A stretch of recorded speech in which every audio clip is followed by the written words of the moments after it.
Jared Poland, FroKnowsPhoto.com. You wanted critiques? You're getting critiques. On the line right now, we have Mr. Gizzy O'Toole. Gizzy, how you doing? Pretty good. What's up, Jared? Not much. So, Gizzy photographed the first Sinai show with me from the pit. I got to jump on stage and all that good stuff. And Gizzy was in the pit shooting with his D3000, 35 1.8 and Sigma 70 to 200 2.8. And I told Gizzy that we would do a rundown, a full critique of a lot of his photos, and then this is going to be good for everybody out there who likes to shoot in low light in concerts, because I'm going to throw out some amazing tips here that are going to really, that should help you. So Gizzy gave me like 130 some pictures, and I edited it down to 22 for various reasons. Some are good, some are missed, you know, they're missed shots, but they would have been better if this or that was done. But first, Gizzy, why don't you tell us about the show? How do you think it went? The show was awesome. I mean, there were some great bands, and being at the first Sinai show, you know, it was really exciting. There was a lot of hype for the show, and, you know, I think the guys really delivered. It was really exciting. And how about the shooting in the pit part? That was awesome. I mean, it was just, there was a lot of energy up there, and, you know, I think some of the lights were great. I think it was a little slow in the beginning, and then as the show went on, it got a lot better and better. Yeah, the lights were great during sound check, and I'll show you some of my photos after we go through yours that really, the lights and sound check were just insane. And then during the show, for video the lights look good, but for photos from the pit, they were a little more difficult to work with because it wasn't a lot of washes of color. It was single colors. It wasn't multiple colors, which I love seeing multiple colors. Any concerns or, you know, criticism of your own work before I get into it? Yeah, my own criticism of my own work was, you know, I think I took some pretty decent shots. I'm kind of concerned with the quality of the shots as far as like the graininess and the actual images that the camera produced. You know, I mean, I shot with a D3000, which is, you know, already a kind of a beginner camera, and, you know, we're shooting in what you say is one of the toughest things to shoot in. So, but I think it performed okay. Yeah. In my mind, I'm really getting tired of the D3000, personally, from using it myself. I did the test, you know, the Sigma 70 to 200 2.8, the lens review, which is coming soon, or would be up, depending on when you're watching this video. But boy, that camera for shooting low light situations is difficult. Now, it's a great starting camera. You've had it for 6 months now. Yeah. But for using it in bright daylight and everyday shooting, it's fine. When you get into these low light environments and you go, I saw you started at 800 and then you went to 1600. The only thing I noticed is that you didn't actually go a stop higher with your shutter speed. You kind of kept it the same, which is fine when you think about it, because that would kind of cancel each other out if you went up a stop and then went up a stop too. They would end up being about the same thing, but that probably wouldn't be bad to go faster with the shutter speed because you would have captured some motion, but we'll get into that.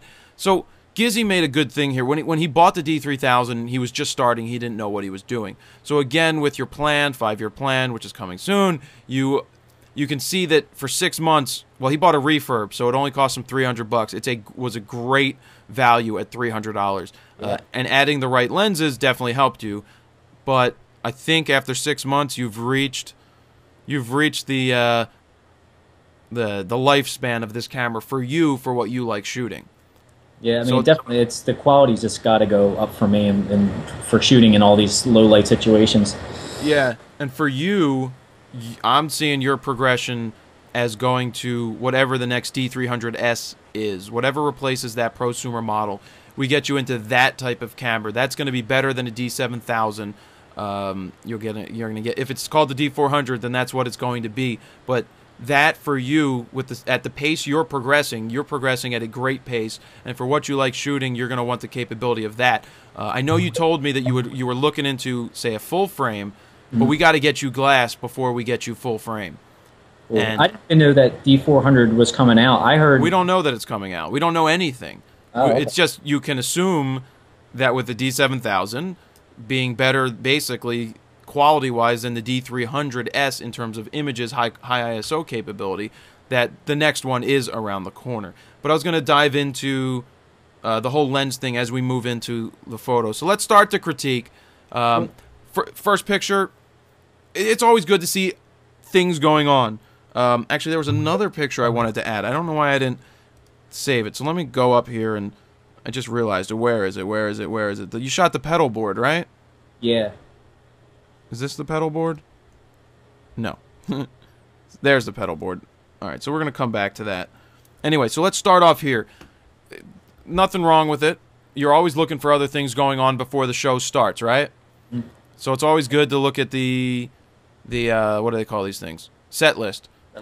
Settings, 1/60th of a second, f2.8, 800 ISO, 35 1.8 Nikon D3000. I saw that you dropped your shutter speed here, and then when the bands came out, you pumped it back up. Why? Any reasons why? Well, you know, just from shooting the other show, for 1/60th of a second, it seemed to work really well for something that's not moving, because I can keep my ISO kind of around 800. If I pumped it up any higher, I probably would have had to go up another, you know, up to 1600, and I really didn't want to have to do that. Yeah, once this camera hits 1600, it's gone. Yeah. In low light situations, but when it hits 1600, as we will see with some of the pictures where the lights came on, 1600 looks great. So where you have added light, you can shoot at higher ISOs. Light is the key to photography. Even at higher ISOs that normally look bad in low light situations, like 1600 in this case. In some of the photos coming up, if there's a lot of light, as I'll show you, you don't even see the grain or the noise. So this is good just to get the, this is always good. People always want to know what's on the set list, so then you can talk to people about it. And then we moved into the first shot of Walt, 1/100th of a second at 2.8. Any reason why you're at 2.8 and you didn't open up to 1.8? You know, to get a faster shutter speed, that is. Yeah, I mean, that 1.8 is such a shallow depth of field. I was afraid that, you know, Walt's a pretty erratic guy. He likes to bounce around the stage. I was afraid I was going to miss it. You know, I didn't want to risk anything being out of focus, and I thought just to give it a little bit of bumping up, and this really seems to be the lens's sweet spot right around this area. Yeah, it's not bad also at 2.5. I mean, that's a small little bit of extra light, but Walt he's calmed down since the past. When I first shot him, he was impossible to photograph because all he did was run around the stage like a Looney Tune. But no, the framing here's fine. I see what you're stuck with. You know, you have to use that 35-1.8, which is the equivalent of a 52 millimeter. So I assume it's very tough to shoot with this in the pit without a wider lens. Definitely. It was most of the time my back was pressed up against the backstop, the barrier for the front row, just trying to get everything to the frame and not cut anything off. Yeah, it's difficult, and that's where, you know, you've reached the final curtain of what you have, the limits of your D3000 and that lens. The next step for you is a wider angle lens. Now, if we end up getting you like a D400 or whatever the heck they call it, it's going to be interesting to see what we go with, because you have, say, a Sigma 17-50. I have to look at the price of that. Or you have the Nikon 17-55 2.8. Whatever we can find used at Allen's. You know, maybe even a 17-35 2.8. That's a very sought-after lens on the Nikon end, but would be good on a DX model. That would be an interesting lens. So let's just keep moving here. Good framing here. This is spot on. You have, what, 1/100th of a second, 2.8. Let's see, is he sharp? Is he sharp here? I think he's sharp. Yeah, just about. And the only issue here is I had the same issue shooting because I was shooting across the pit from you. When that red wash was on, there was nothing you can do about his face being saturated and burnt.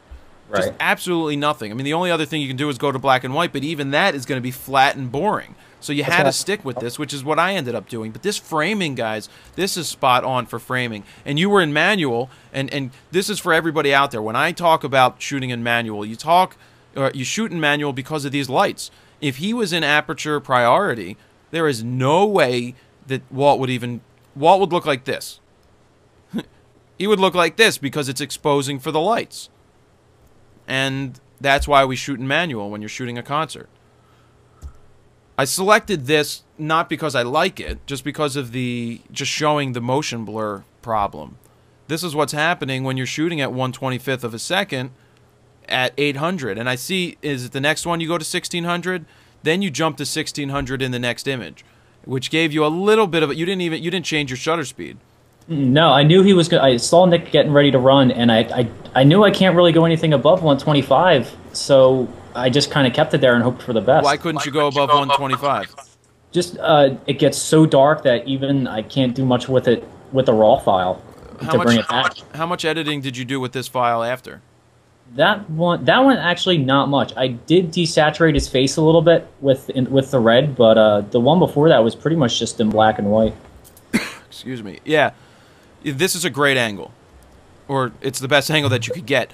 Minor thing that I know is difficult in there, especially when you can't see, is, you know, cutting off a piece of his finger. But I know from being in the pit, it's not the easiest thing to do, especially when these guys are moving and you're trying to focus and compose your image at the same time. So I can't knock you for that. But you did get Greg's big head in there. Yeah, sweet. There's Greg right there. If you for everybody who cares. Good angle, nice and sharp here, because he was probably doing that rocking back thing. Yeah, and he came back up. And you locked in when he was leaning back. So good angle there, nice capture. Not much you can do with the color, because that's just the nature of what those lights were. I picked this because now you went to 1600 and all the lights went down. And how far did you try to bring this back? Pretty far. I mean, look at the grain in that. I mean, right. that's just... This is what's going to happen when you try to bring back a raw file. Well, any kind of file, even raw files, that there's not a lot of light there. When there's not a lot of light, this is what's going to happen. It's going to look like Swiss cheese, and in this case, it does look like Swiss cheese. Which is a shame, because I really liked it. I liked the shot. I thought it was good. It's an all right shot. It's not going to be, you know, for as intense that, you know, I'm just going to be honest with you, Gizzy. For as intense as Nick is, there's much better shots to get of him. Yeah. And you know that. But also I know your limitations, because when I looked over at you in the pit, you try to stay far in the corner and then leaned back against the barricade because of the limits of the lens. I, on the other hand, you'll see shooting with the 24 to 70 full frame, like to get squared up right in front because I have the ability to shoot wider. So we're going to get to that in a minute. This is very nice. You can see this is 1600, but is there grain? Not much at all. No, because now the exposure is spot on. Look at the colors back here. These are on. The laser is on. And you can see there's not much grain at 1600 with light. But light, you know, light is the friend to all of us, except for when you're shooting concerts and there is no light, and then you get the terrible grain. Good angle, very nice shot. Nothing you can do about his, you know, guitar not being in the light. It's not your fault. It's just you captured this very well. This is a nice shot of Nick. Cool. Here we go. So, not because I like it, and I'm not a fan of motion blur. This may have been something that may have worked in the 70s when you were shooting with 800 speed film, and that was the best you could do. But this is just an example of, I would have probably tried to open up to 1.8 for a little bit and gotten as much light as you could. And because I rather freeze an image than get the blur. And if you do miss your focus, then you know what? So what? It's off by a little bit, but it's better to have a nice exposure, I think, than to, you know, even if you went to f2, you know, just to opened up another stop. Okay. You know, because then you could have gone to 2/50th of a second from 1/25th, because you open up one stop to 2.0, which means you can now take your 1/25th and go to 2/50th of a second and basically get the same. You're going to get the same exposure because we change, you know, the same things are changing, Sure. you know, but you're going to get a better chance of freezing the subject, and we know that that's all about freezing. What do you think I'm going to say about this photo? Oh, man, I cut his foot off. You cut his foot off. Did. You cut his foot off. Plus, I'm not a big fan of this far angle, and I know why you did it because of your lens. But for everybody out there, the lights in the background and the stage is important. So if you have enough room. Now, we basically had a non-existent pit. This is like a 3-foot pit when normally you should have like 6. Well, you should have more. We didn't have very much room between the stage and the pit, so it is what it is. You could literally from the barricade reach and touch the stage. That's how much room we had. That's why Greg wasn't in the pit shooting video. Yeah, is that a fat joke? Yes. It's a fat joke. And yeah, so when you're shooting with the background, you want the background in there as much as possible. because that's important. So shooting off to the side really doesn't have any dynamics. See, this is better. You have more dynamic. He's further away. I like this picture. You desaturate it again a little bit. I would have liked to have seen the colors if they existed, but anything to say about this? No, this was just, it was just kind of a flat, boring picture when I took it. It was pretty red, but you know, I was going for more of the natural skin tone color. All right. There's not much, you know, to say about it. Here we're getting close. What's my criticism before I even tell you? Let's see. Chopping off at the ankles. No. In this case, it's chopping off the head. Oh, it's hair. Yes. So you have all of this room. We're gonna play with the crop tool, even though I don't play with the crop tool. Well, you see this? You see this framing? You would, if you had the room, which you did, you could have always moved up, right? So that you're not cutting off this piece of hair. You had plenty of room to tilt the camera up and go from there. His shirt's sharp and his face is out because he's moving. I know he's moving, and there's not much you can do about that here. And I'll show you my pictures on how I was able to compensate for that. This is me. So I figured I would show me there. And so here we go with Nick. This is a good shot also. You like this one? Yeah, it's all right. It's a little dark. It's kind of like, I don't know. I thought it wasn't one of my favorites, but hey, you know, yeah, that was my it's the lights. There's not much you can do with the lights. I like this. You like this one? Yeah, I wish I didn't cut off the bottom of the guitar though. Okay, that doesn't bother me as much, but you did have extra room. You have all this extra room that you could have brought it down slightly and not cut it off. But I don't think that's it. To me, it doesn't hurt me as much because the focus here is his look. At least that's what I think. This is fine, right? I like that picture. Except where we focused. We're focused right on his hands. I actually ran into the same problem during the show as well, where I ended up focused on his hands instead of his face, but not a major problem here, especially with what you're shooting at, you know? Does that the controls in the D3000 with the what's it, the focus selectors point? Yeah. The dynamic. It automatically like tracks it if it leaves the focus point for a second. Were you in continuous or? No, I think I was in single, but I might have been. Oh. I think I was in continuous. Yeah. I hope you were in continuous because single would really mess around because with as much as these guys are moving, unless they were standing still, single would have worked there. But moving, I stayed in continuous the whole show. It's probably in continuous. Yeah, and if you were in continuous, then yeah, the square, as long as they're inside the square, and they move, it should track and follow them. So here we go. What do I like about this shot that I think you did right? Used his body to block the light and created a halo. You did. And there's another picture that comes up right here that I wish you did the same thing. Yeah, because I just missed it. Because actually, I went from left. He was standing there, and if you look at my pictures, I went from like left and right. And that picture, that picture there is the last picture that I took, I think. Well, these should still be in order. But this, I like this. See, everybody out there, use the lights to your advantage. Use the lights to, you know, it creates this halo effect around them, around the subject. And it also doesn't create that weird flare like you would get in this photo. That's why I don't like this photo, because I wish that his head was blocking the light. So right. I'm always looking in the background for that light. I'm always looking to see where it is and how I can maneuver myself to get this light in the background, because that just, look at the glow and the color. The color wash looks great. You agree? I like it. Good shot here. There was more light that came up. You could have bumped your shutter speed a little bit, but he was frozen. You got him to freeze, and there you go. It's a little cold, would you say? A little blue. It's a little blue. Not much you can do with the yellow. It's going to make it look too weird. I just wish there was more front light. This is a great shot. Everything's is great in this. Just there's no front light, and that's not your fault. And then we already talked about that. Yeah. Pedal board. When in doubt, shoot the extra things. You never know when the band's going to use them or like them, or an advertisement's going to come along and want to use it. Cool.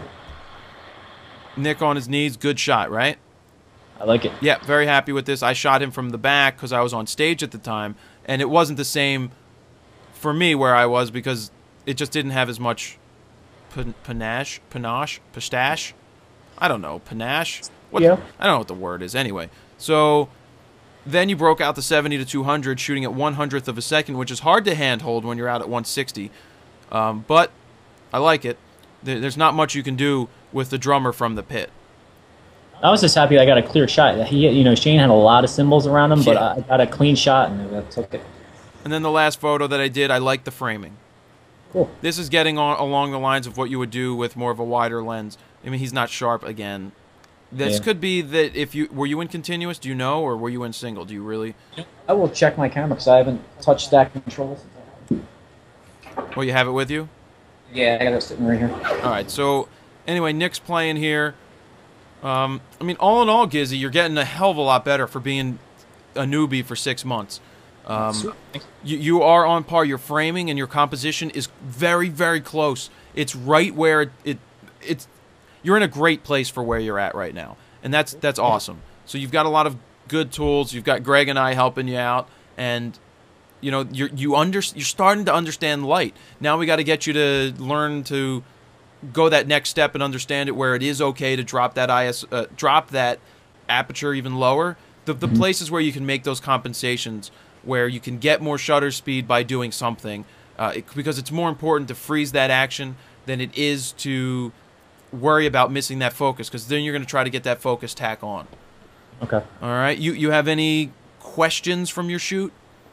As far as looking at the pictures, we're looking at there's not a lot of front light or the camera's too grainy. If I had maybe a better camera, more, bump it up to the next section, how would these pictures improve as far as quality? Well, you would be able to get a faster shutter speed. Now, I would say that most of your images aren't too grainy. When there's a lot of light, they're not grainy. So I wasn't here. Let me just jump into mine real quick. And let me move up to where the show was and see. Sound check. There we go. So, I mean, the major difference happening here, obviously, with being able to get a faster shutter speed. Yeah. Freezing the action. 3/20th of a second. 3/20th of a second at 3.5 at 8,000. See, I'm at 8,000. Of course, it's going to be a lot different, but just showing you what we're able to do, and I'm expecting that next D400 is going to do a great job.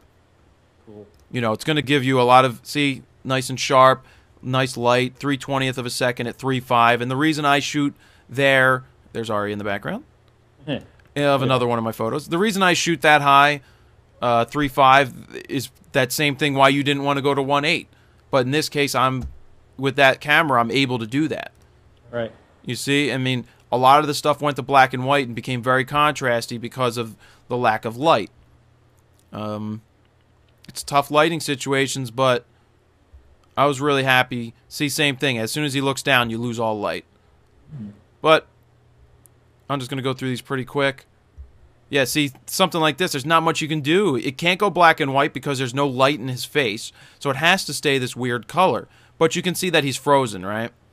Yeah, I mean, it's tack sharp, that's for sure. It's tack sharp, and I even have more room if I wanted to drop my aperture to 2.8, and I wanted to go to a higher shutter speed to try to freeze him even more. But in this case, I wanted to make sure that everything was going to be tack sharp, and that's why I stayed at 3.2, 3.5, and things like that. Bad here, I cut off his finger, cut off the top of his head, or his hair. Not good, right? Here I kept in his fingers, and I'm going to stop it at that and really draw an end to this. But this has been a long critique, but I really hope that everybody got something out of this. Gizzy, I hope you got something out of this, and we're going to try to do a bunch more of these in the future. And as Gizzy grows, we'll keep showing you Gizzy's progress, as he's our Gizzy. Everybody loves a Gizzy. I hope they love me. We try, Gizzy. Any final words? I cannot wait to shoot another one. Well, December 26th, right? Sounds good. I'm sure. Thank you for the critique. Yep, no problem. Hope I wasn't harsh, but I'm trying to be as real as possible. And Yeah, I'll take it, man. You know, I'm still learning, so I want to know what's wrong and what's right. And definitely, hey, for everybody out there, when you're critiquing people's work, you have to take in their experience level. You can't just rip everybody to shreds. You have to find the positives here. And Gizzy, regardless of his experience level, like if he was 4 years into shooting and I'd be ripping some other things apart. But for his 6-month capability, for what he's been doing in 6 months, he's right on par, and he's doing a lot of things better than guys that have been shooting shows longer. So, you know, off to a great start, Giz. Cool. Thank you. All right, Jared Poland, FroKnowsPhoto.com. See ya.